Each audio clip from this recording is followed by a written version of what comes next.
Cricket के मैदान से जुड़ी कुछ कहानियां ऐसी होती है जो सिर्फ खेल तक सीमित नहीं रहती। वो कहानियां मैदान से निकलकर dressing room, press conference, board room, संसद और फिर सड़कों तक पहुंच जाती है। ऐसी ही एक कहानी है साल 2001 की। एक ऐसा विवाद जिसने कुछ दिनों के लिए पूरी क्रिकेट दुनिया को दो हिस्सों में बांटकर रख दिया था। यह कहानी थी सचिन तेंदुलकर पर लगे एक बैन की, एक ऐसे आरोप की जिसने भारत के सबसे भरोसेमंद क्रिकेटर की ईमानदारी पर सवाल खड़े कर दिए थे। नमस्कार, मेरा नाम है रविराज और आप देख रहे हैं हमारा स्पेशल शो स्पोर्ट्स कैफे। आज हम आपको उस दौर की कहानी सुनाने जा रहे हैं जब एक कैमरे की जूम, एक रेफरी का फैसला और सिस्टम की जिद ने क्रिकेट को खेल से निकालकर इमोशन और राजनीति की जंग बना दिया था। नवंबर 2001, भारत का साउथ अफ्रीका दौरा।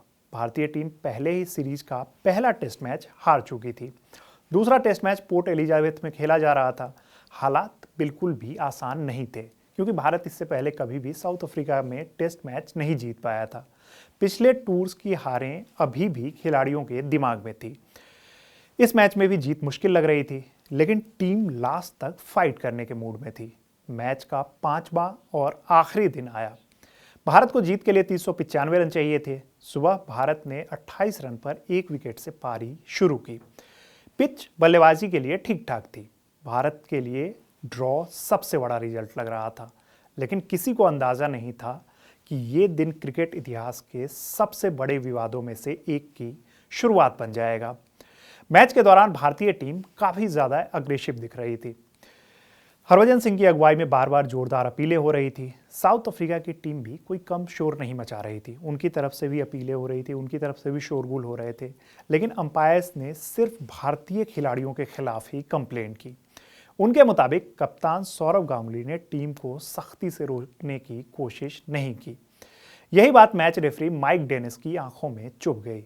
लेकिन असली बवाल मैच के तीसरे दिन ही शुरू हो चुका था, जब सचिन तेंदुलकर गेंदबाजी करने के लिए आए।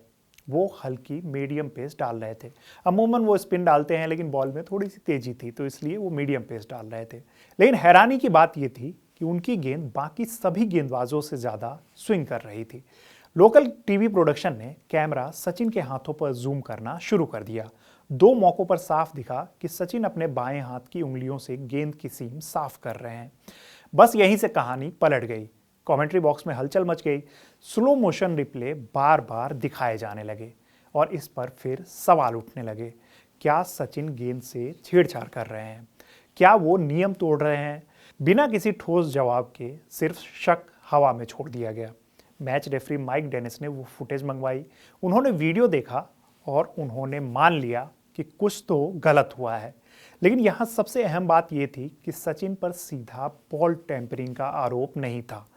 असली आरोप यह था कि उन्होंने गेंद साफ करते वक्त अंपायर को नहीं बताया, यानी कि उस समय के नियम 42.3B का उल्लंघन।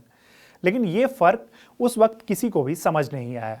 भारत में यह सीधा सीधा सचिन पर चीटिंग का आरोप बन चुका था। चौथे दिन माइक डेनिस ने भारतीय टीम को बुलाया और फिर एक एक करके फैसले सुनाए गए। सचिन तेंदुलकर पर एक टेस्ट मैच का बैन लगा, जो कि 1 साल के लिए सस्पेंडेड था। साथ ही 75% मैच फी का जुर्माना भी लगाया गया। सौरव गांगुली को टीम को कंट्रोल न कर पाने का आरोप लगा और उन पर भी सस्पेंडेड बैन लगा। वीरेंद्र सहवाग को तीसरे टेस्ट से बाहर कर दिया गया क्योंकि उन्होंने एक कैच का दावा किया था जो साफ तौर पर बाउंस हुआ था और अंपायर से उन्होंने बहस भी की थी। दीप दासगुप्ता, शिव सुंदर दास और हरभजन सिंह को एक्सेसिव अपीलिंग के कारण सस्पेंडेड बैन मिला। कुल मिलाकर एक ही टीम के 6 खिलाड़ियों को कटघरे में खड़ा कर दिया गया। भारतीय ड्रेसिंग रूम पूरा एकदम सन्न हो गया था। उनके अंदर गुस्सा था, वो इमोशनल थे। लेकिन सबसे बड़ा झटका सचिन तेंदुलकर पर लगे आरोपों ने दिया। सचिन तेंदुलकर, जिनका पूरा करियर लगभग बेदाग माना जाता था, जिन पर कभी खेल भावना के खिलाफ जाने का आरोप नहीं लगा था, उन्हीं पर चीटिंग का साया डाल दिया गया। खबर मीडिया तक पहुंची और फिर ये तुरंत ही आग की तरह फैल गई। इसके बाद भारत में तूफान सा आ गया। भारत में गुस्सा फूट पड़ा। कोलकाता की सड़कों पर माइक डेनिस के पुतले जलाए गए। फैंस ने इसे नस्लवाद से जोड़ दिया।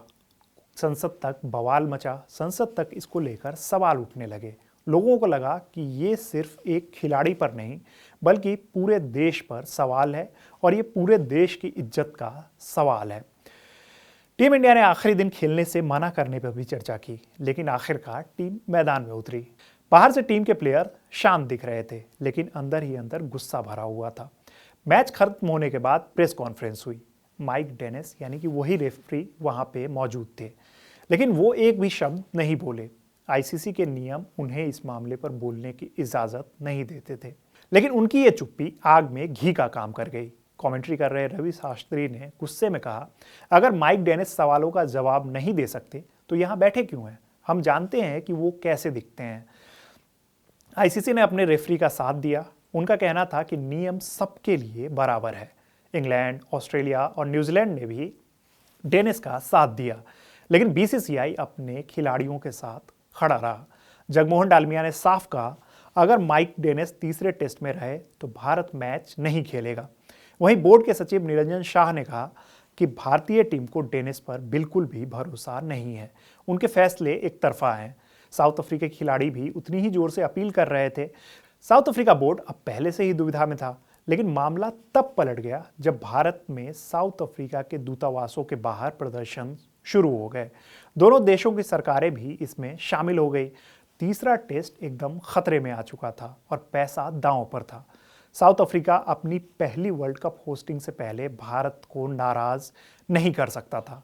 आखिरकार बीसीसीआई और साउथ अफ्रीकी बोर्ड ने मिलकर माइक डेनिस को इस सीरीज के बचे मैच से हटा दिया। उनकी जगह डेनिस लिंडसे को रेफरी बनाया गया। आईसीसी इस पर भड़क गया। उन्होंने साफ कहा कि ये टेस्ट ऑफिशियल नहीं माना जाएगा, कोई रिकॉर्ड में नहीं गिना जाएगा, कोई स्टैट्स भी नहीं जुड़ेंगे, लेकिन बावजूद इसके मैच खेला गया। माहौल एकदम अजीब सा था। साउथ अफ्रीका ने इस मैच में आसान जीत हासिल की। शॉन पोलक ने शतक लगाया, लेकिन वो शतक कभी भी रिकॉर्ड बुक में नहीं गया। इसके बाद भी विवाद खत्म नहीं हुआ। अगली सीरीज इंग्लैंड के खिलाफ थी। सवाल उठा कि सहवाग ने अपना बैन सर्व किया या फिर नहीं किया। आखिरकार सहवाग को मोहाली टेस्ट से बाहर बैठना पड़ा। माइक डेनिस को अगले साल आईसीसी ने दोबारा रेफरी नियुक्त नहीं किया। उन्होंने कहा कि ये सिस्टम में बदलाव की वजह से हुआ है, लेकिन क्रिकेट जगत जानता था कि सचिन वाला मामला उनकी पहचान बन चुका था। सचिन तेंदुलकर ने बाद में लिखा कि ये पूरा विवाद टाला जा सकता था, अंपायरों से बात हो सकती थी, कम्युनिकेशन भी बेहतर हो सकता था, लेकिन इस एक फैसले ने क्रिकेट को खेल से दूर कर दिया। तो ये कहानी सिर्फ एक बैन की नहीं है, ये कहानी उस समय थी भरोसे की और इज्जत की, और उस खिलाड़ी की जिसे भारत सिर्फ क्रिकेटर नहीं मानता था, वो यहाँ के लिए एक भगवान थे। और शायद यही वजह है कि 2001 का ये विवाद आज भी क्रिकेट इतिहास के सबसे काले और सबसे इमोशनल चैप्टर में गिना जाता है। फिलहाल इस कहानी में इतना ही। आपको ये कहानी कैसी लगी ये हमें कमेंट बॉक्स में ज़रूर बताइएगा। साथ ही आप हमें ये भी सजेशन दे सकते हैं कि उस ज़माने की और कौन सी कहानियाँ हैं जिन पर स्टोरी की जा सकती है। मेरा नाम है रविराज और आप देखते रहिए स्पोर्ट्स कैफ़े। धन्यवाद।